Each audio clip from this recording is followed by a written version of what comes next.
السلام علیکم ورحمۃ اللہ وبرکاتہ۔ بسم اللہ الرحمن الرحیم۔ وَإِذَا قُرِئَ الْقُرْآنُ فَاسْتَمِعُوا لَهُ وَأَنصِتُوا لَعَلَّكُمْ تُرْحَمُونَ۔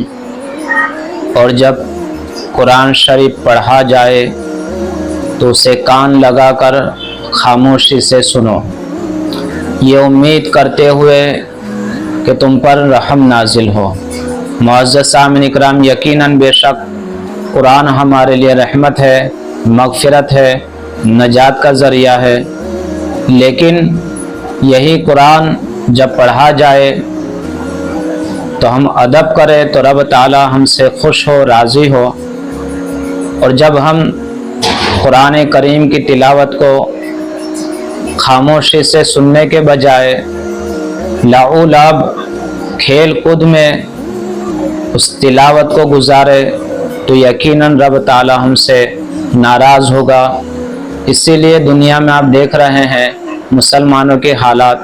میں تمہیں ایک ویڈیو بتاتا ہوا چلو تاکہ آپ کو بھی دیکھ کر اس شخص پر غصہ آئے گا۔ یہ ویڈیو میرے خیال سے پڑوسی ملک پاکستان کا ہے، جو IPL کے میچ مسجد کے اندر قرآن کی تراویح ایک طرف ہو رہی ہے، قرآن پڑھا جا رہا ہے اور اس میں یہ IPL کی میچ دیکھ رہا ہے۔ آپ بھی دیکھیں اور اس شخص پر لعنت بھیجیں۔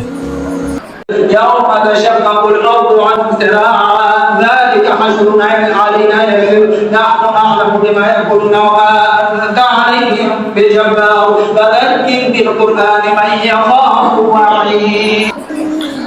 تو آپ نے دیکھا، رب تعالیٰ کی بارگاہ میں دعا ہے کہ اللہ تبارک و تعالیٰ ہمیں اسے بدکار سے، غلط کاموں سے ہماری حفاظت عطا فرمائے اور اس ماہ رمضان المبارک کے صدقے میں ہماری مغفرت عطا فرمائے۔ السلام علیکم ورحمۃ اللہ وبرکاتہ۔